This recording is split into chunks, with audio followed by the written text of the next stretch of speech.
सोंधी माटी GS classes में आपका स्वागत है। जैसा कि हम लोग पढ़ रहे थे मुग़ल साम्राज्य में हम लोगों ने जब शुरुआत की थी तो बाबर पढ़ा, हुमायूं के साथ एक मजबूत शासक आया शेरशाह सूरी। उसके बाद अब एक जो मुग़ल वंश का सर्वाधिक महत्वपूर्ण शासक है उसका नाम है अकबर। आज हम लोग अकबर के विषय में जानकारी लेंगे और अकबर के विषय में पढ़ेंगे। वास्तव में जो मुग़ल साम्राज्य को मजबूत करता है, सुदृढ़ नींव डालता है और जिसके आधार पर मुग़ल साम्राज्य काफ़ी वर्षों तक टिका रहा, वह अकबर था। अकबर का शासनकाल मुग़ल इतिहास का जो अर्ध शताब्दी का शासनकाल है, यानी अकबर लगभग 1556 में देख रहे हैं आप बैठता है गद्दी पर और 1605 तक रहता है। लगभग 49 वर्ष का शासन है। 49 वर्ष के शासन में अकबर ने केवल राजनीतिक रूप से साम्राज्य को संगठित नहीं किया, उसने केवल भौगोलिक सीमाएं नहीं बढ़ाई थी, बल्कि उसने क्या किया था, भारत को, यानी कि मुग़ल साम्राज्य में जो मुग़ल सम्राट के समय भारत हुआ करता था, उस भारत को सांस्कृतिक रूप से जोड़ने का काम किया था। उसने क्षेत्रीय संस्कृतियों को आपस में मिलाने का काम किया था। अकबर अपने पूर्व जो मुस्लिम शासक थे, चाहे सल्तनत के रहे हों अथवा मुग़ल के ही रहे हों, उनसे धार्मिक दृष्टिकोण में भिन्नता रखता था। वो हिंदू धर्म के बहुत निकट था, वो जैन धर्म के निकट था, वो तमाम इबादत खाना, और हम लोग जब धार्मिक नीति पढ़ रहे होंगे मुग़लों की, तब आपको पढ़ने को ये चीज़ें मिलेंगी। उसका उद्देश्य साम्राज्यवादी महत्वाकांक्षा तो थी उसकी, लेकिन उसका उद्देश्य केवल व्यक्तिगत अपनी मजबूत करना, केवल व्यक्तिगत हित साधना नहीं था, बल्कि उसका उद्देश्य था कि प्रशासनिक एकीकरण हो, जो कि आर्थिक विकास के बगैर संभव नहीं था। तो अकबर ने क्या किया, आर्थिक विकास भी किया, सांस्कृतिक रूप से एकरूपता भी लाया और अपने साम्राज्य को उसने मजबूत किया। अकबर ने जो भारत में एक विशाल साम्राज्य का निर्माण किया, वो वास्तव में देखा जाए तो मौर्य साम्राज्य के बाद, यानी भारत में मौर्य साम्राज्य के बाद दूसरा शासक दिखाई देता है। अब हम लोग अकबर के विषय में परीक्षा से संबंधित महत्वपूर्ण तथ्य पढ़ेंगे। अकबर को लोग अकबर महान की भी संज्ञा देते हैं।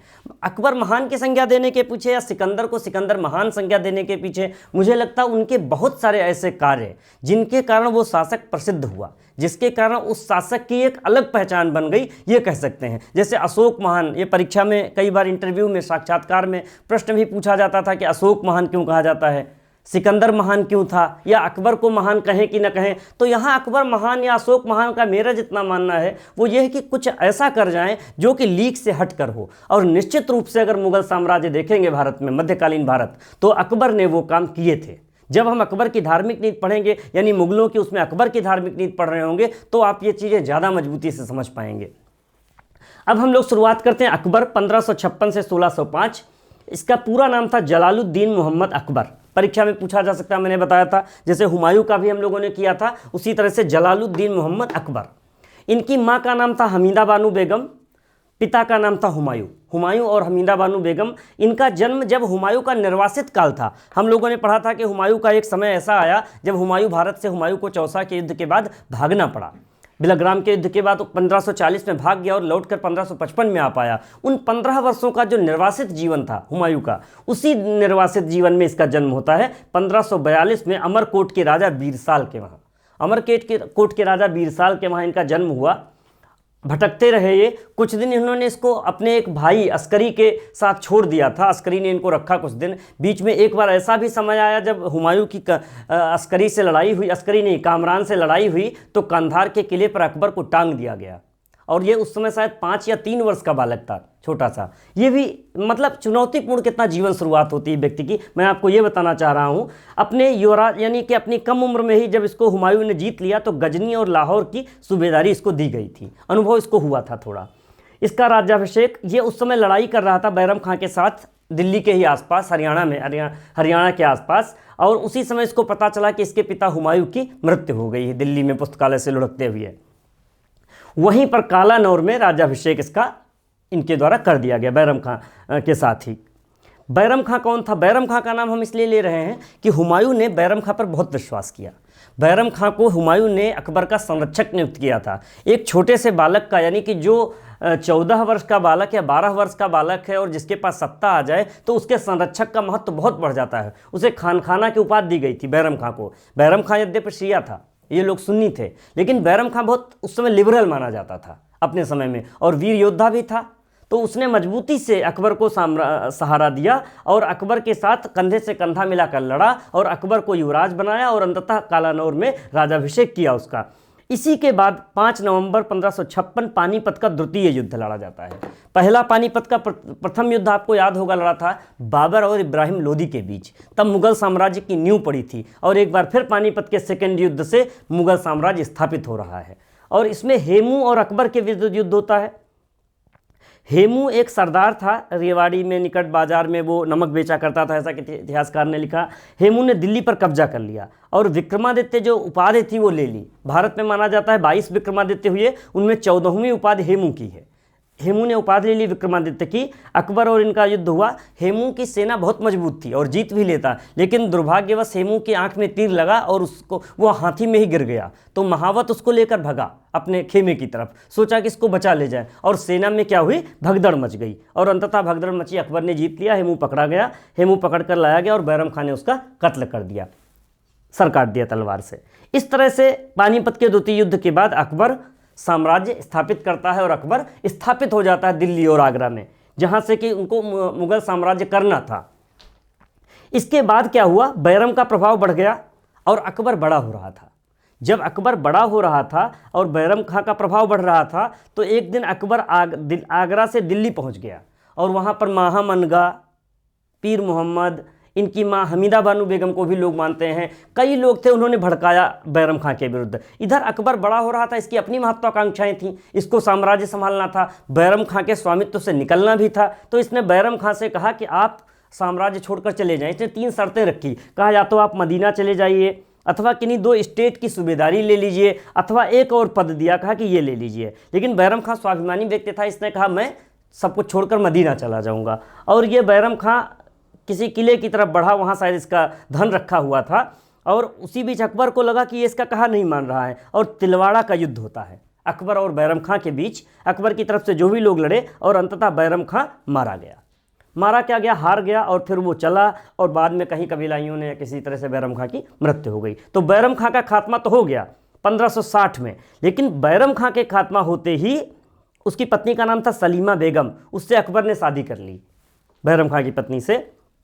उन्हीं के पुत्र का नाम था अब्दुल रहीम खान खाना। हिंदी साहित्य में भी इनका नाम आता है, इन्होंने बहुत सारे दोहे लिखे हैं। अब्दुल रहीम इनका नाम था, खान खाना की उपाधि इनको हम लोग आगे पढ़ेंगे तब दी गई थी किसी उसमें दक्षिण के किसी आक्रमण में, अब्दुल रहीम खान खाना।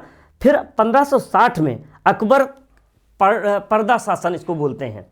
पर्दा शासन यानी कि स्त्री शासन, पेटीकोट शासन भी कहा गया, पेटीकोट गवर्नमेंट, यानी महिलाओं के प्रभाव में अकबर आ गया 1560 से 1564 के बीच। इस दौरान क्या हुआ, अकबर पर जो प्रभाव था महामनगा का, मुख्यतः महामनगा धाय माँ थी इनकी, उनके पुत्र पीर मोहम्मद, अधम खां, यानी कि एक ग्रुप था पूरा, उसमें यही हमीदा बानो बेगम, 4-5 लोगों का, जो वो लोग कहते थे। लेकिन ऐसा कई इतिहासकार नहीं मानते हैं। कई इतिहासकारों का मानना है कि अकबर पूरी तरह से इनके प्रभाव में नहीं आया था, क्योंकि यही वो समय है जब वो 3 कर महत्वपूर्ण उठाता है। 3 कर यानी कि ये देखिए, दास प्रथा, तीर्थ यात्रा और जजिया कर, ये तीनों महत्वपूर्ण कर हैं, प्रायः हिंदुओं पर लगाए जाते थे।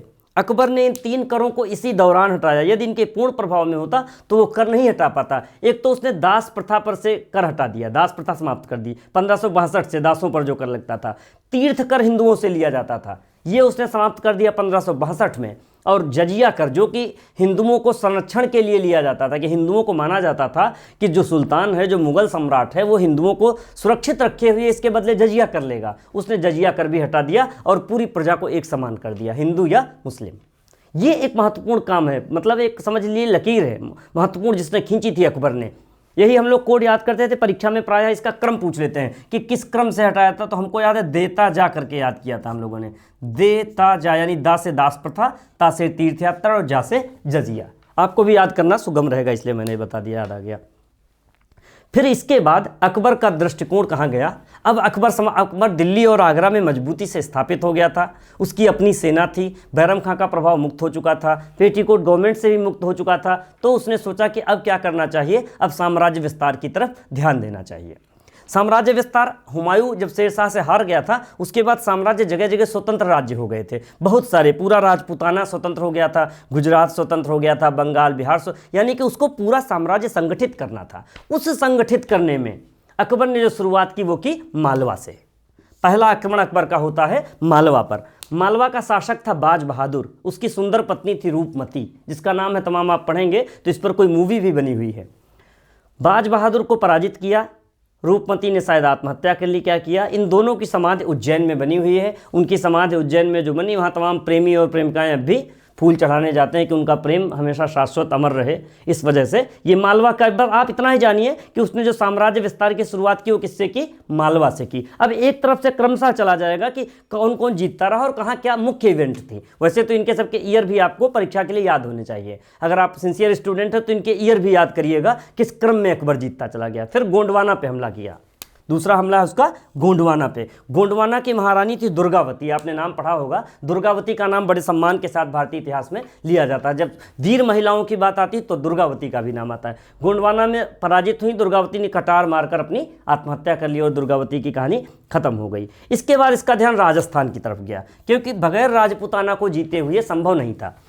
अकबर बुद्धिमान किस मामले में था, वो चाहता तो राजस्थान में एकदम से सेना अपनी ले जाता और हमला करके सबको पराजित करता। ऐसा उसने नहीं किया। अकबर ने राजपूताना के लिए 2-3 तरह की नीतियां अपनाई। एक तो उसने ये देखा कि जो शासक स्वेच्छा से हमारी बात मान ले रहे हैं उनसे उसने स्वेच्छा समानता का व्यवहार किया और स्वेच्छा से अधीनता दे दी। दूसरा, उसने कुछ राजपूत शासकों से वैवाहिक संबंध स्थापित किए, यानी कि विवाह के संबंध के साथ उसने सोचा कि ये हमारे लिए आसान हो जाएगा और मजबूत संबंध बनेगा। और तीसरा, जो नहीं माने इन दोनों से, उसने सेना भेज करके उनको दमन किया उनका। यद्यपि मेवाड़ वगैरह को कभी नहीं जीत सका, वो एक अलग इशू है, हम लोग पढ़ते हैं। सबसे पहले आमेर के राजा भारमल थे, उन्होंने स्वेच्छा से ही स्वीकार कर लिया और माना जाता उनकी पुत्री थी हरखाबाई, उनसे शादी हुई। और कुछ लोग हरखाबाई को ही जोधाबाई कहते हैं, तो अगर जोधाबाई कहते हैं तो फिर उन्हीं से सलीम का पुत्र हुआ। फिल्म में कुछ और दिखाया गया, एक मूवी आई थी जोधाबाई, आप उस चक्कर में नहीं पड़िए, आप मोटा मोटा देखिएगा कि क्या है, हमको परीक्षा के दृष्टिकोण से क्या महत्वपूर्ण है।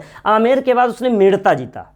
मेड़ता के बाद मेवाड़ पर उसने आक्रमण किया। मेवाड़ के शासक थे उस समय उदय सिंह। उदय सिंह जब चित्तौड़ पे इसने हमला किया तो उदय सिंह छोड़ करके चले गए चित्तौड़, और उन्होंने उदयपुर को राजधानी बनाया अपनी जा करके। उसी में मेवाड़ का जो चित्तौड़ का किला था, जयमल और फत्ता सिंह, इनका फत्ता भी बोलते हैं, फतेह सिंह इनका नाम था। ये 2 वीर थे। इन 2 वीरों ने चित्तौड़ की रक्षा करते हुए वीरगति को प्राप्त हुए और इतना मजबूत युद्ध किया कि अकबर को लौटकर जब अकबर आया तो जो आगरा का किला बनवाया उसमें 2 हाथियों पर, जैसे आप आगरे के किले में कभी घुसेंगे तो देखेंगे 2 हाथियों पर 2 वीरों की मूर्तियां लगी हुई हैं। वो दोनों वीरों की मूर्तियां किसकी हैं? जयमल और फत्ता की हैं। तो ये इतना प्रभावित हुआ उस विजय से। बाद में इसने फतह घोषित किया, कत्लेआम भी करवाया कहीं कहीं। ये कुछ एक धब्बे भी हैं अकबर के ऊपर जिनसे इतिहास उनको माफ़ नहीं करता है। इसके बाद उदय सिंह तो चले गए, उनकी कहानी खत्म हो गई। फिर उनका लड़का बैठा प्रताप सिंह गद्दी पर, यानी कि राणा प्रताप जिनको बोलते हैं हम। उदय सिंह का लड़का जो प्रताप सिंह बैठा, ये स्वाभिमानी व्यक्ति भी थे और प्रताप सिंह ने अकबर की अधीनता स्वीकार नहीं की। यद्यपि अकबर ने कई प्रलोभन भेजे, आर्थिक भी भेजे और कहा कि साम्राज्य जिस तरह बराबरी का दर्जा दिया जाएगा वो भी दिया जाएगा, लेकिन प्रताप सिंह नहीं माने। और अंततः क्या हुआ, अकबर ने मान सिंह को और एक कोई मुस्लिम सेनानायक था, दोनों को भेजा कि जाओ प्रताप सिंह का दमन करके आइए। ये दोनों पहुँचे। उस समय गोकुंडा करके इनकी राजधानी चल रही थी, बाद में चावड़ बनाई थी। गोकुंडा के पास हल्दी घाटी का मैदान है। हल्दी घाटी यानी वहाँ पे जो मैदान है वो पीला, उसकी जो मिट्टी है वो पीली है, हल्दी के कलर की, इसीलिए उसको बोलते हैं हल्दी घाटी का मैदान।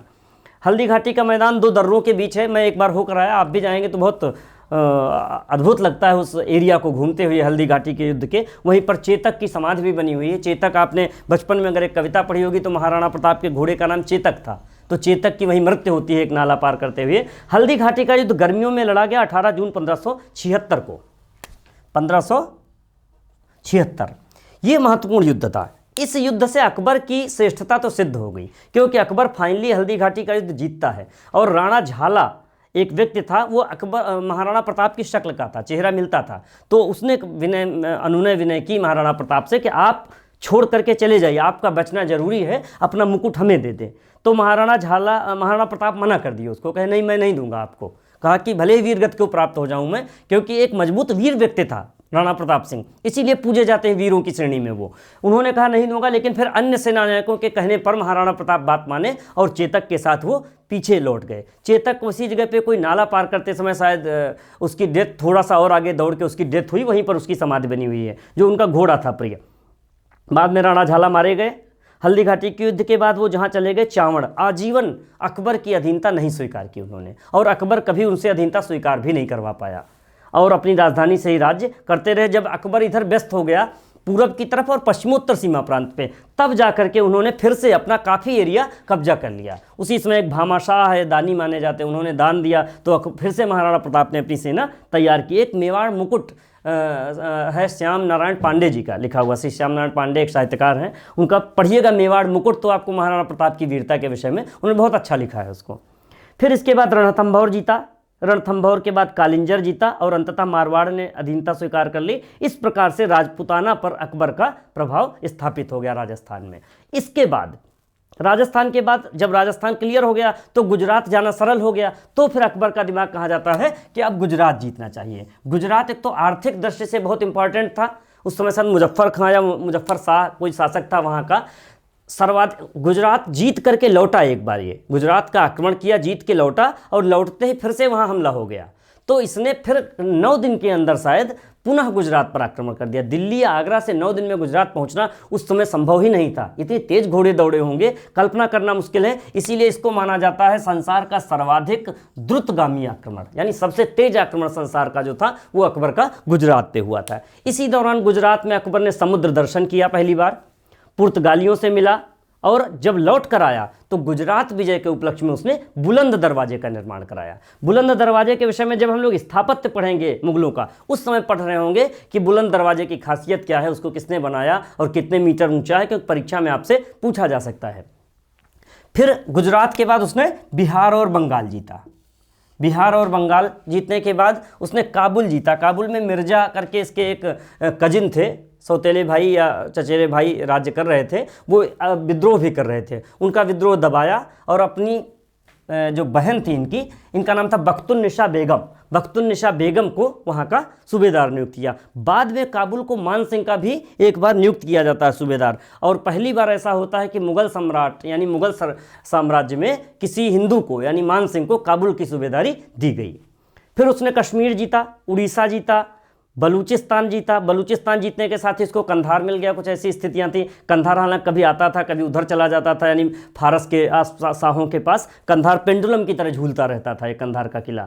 इसी समय जो कबायली थे उत्तर पश्चिम में, इन्होंने एक आक्रमण किया और इनको दबाने के लिए अकबर ने बीरबल को भेजा। बीरबल उनके नवरत्नों में एक था। हम लोग जब पढ़ रहे होंगे इनके विषय में, नवरत्नों की बात करेंगे अकबर की आगे, तब आ जाएगा कहीं ना कहीं ये जो इनके टॉपिक है इनमें साहित्य है उसमें आ जाएगा। तो कबायली आक्रमण में ही बीरबल 1600 ईस्वी में मारे जाते हैं। इसके बाद इसने दक्षिण भारत पर ध्यान दिया। जब उत्तर भारत हो गया, दक्षिण भारत में खानदेश जो कि दक्षिण का रास्ता था, सबसे पहला खानों का देश, खानदेश यानी खानों का देश, तो खानदेश को पहले इसने जीता।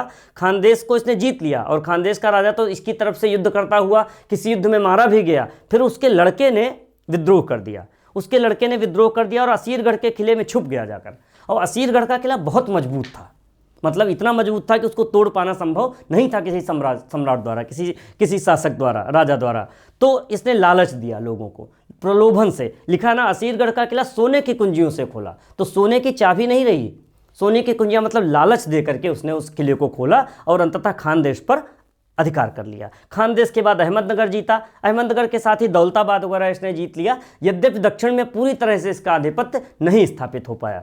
इसके बाद दक्षिण भारत जीतने के बाद कुछ विद्रोह इसके सामने हुए। मिर्जा का विद्रोह हुआ, दक्षिण पश्चिम में विद्रोह हुआ, लेकिन जो सबसे महत्वपूर्ण विद्रोह था वो था सलीम का विद्रोह। सलीम यानी जहांगीर, जहांगीर के बचपन का नाम था सलीम। सलीम का जो जन्म हुआ था, शेखू बाबा कहता भी था उसको, शेख सलीम चिश्ती। चिश्ती हम लोग जब पढ़ रहे थे, अगर आपको याद हो, शेख सलीम चिश्ती आगरा में रहा करते थे, उन्हीं के आशीर्वाद से माना जाता है सलीम का जन्म हुआ था। तो उनका चूँकि नाम था इसलिए सलीम, बचपन में सलीम, शेखू बाबा कहता था अकबर, और सलीम नाम था। अकबर के 3 पुत्र थे, आपको जानना चाहिए, एक दानियाल, एक मुराद और एक सलीम। अकबर के जीवन काल में ही इन दोनों की दोनों मद्यपान करते थे, दोनों शराबी थे, दोनों इतना ज़्यादा मद्यपान करते हैं कि दोनों की मृत्यु अकबर के सामने ही हो गई थी। केवल बचा कौन था? सलीम। सलीम ने विद्रोह कर दिया 1599 में, भेजा कहीं और गया, चला इलाहाबाद गया। फिर इसको किसी ने भेजा कि जब मनाने के लिए भेजा गया अबुल फजल को। अबुल फजल को मनाने के लिए बुलाया गया तो सलीम के कहने पर ओरछा के वीर बुंदेला द्वारा अबुल फजल की हत्या कर दी गई 1600 कुछ में 2 में। अबुल फजल अकबर का बहुत गहरा मित्र था। अबुल फजल की हत्या से अकबर बहुत क्रोधित हुआ। उसने सोचा कि जहांगीर को यानी सलीम को मृत्युदंड भी दे सकता था, लेकिन चूंकि एकमात्र पुत्र बचा था तो ऐसा नहीं हुआ। सलीमा बेगम करके एक और थी इसकी पत्नी, उनके समझाने पर सलीम मान गया। सलीम आया वापस आगरा और उसने क्षमा मांगी अकबर से, और अंततः 1605 में अकबर की एक बीमारी के कारण मृत्यु हो जाती है। और 1605 में जब इसकी मृत्यु होगी तो शासन कौन बैठेगा? शासक होगा जहांगीर होगा।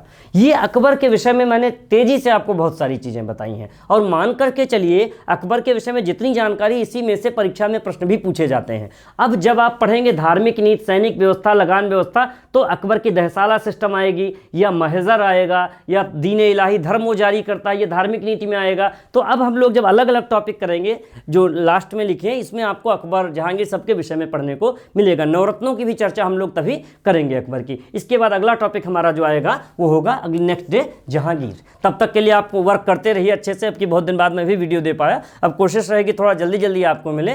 तब तक आपका बहुत उज्जवल भविष्य हो। आपको बहुत बहुत शुभकामनाएं। धन्यवाद।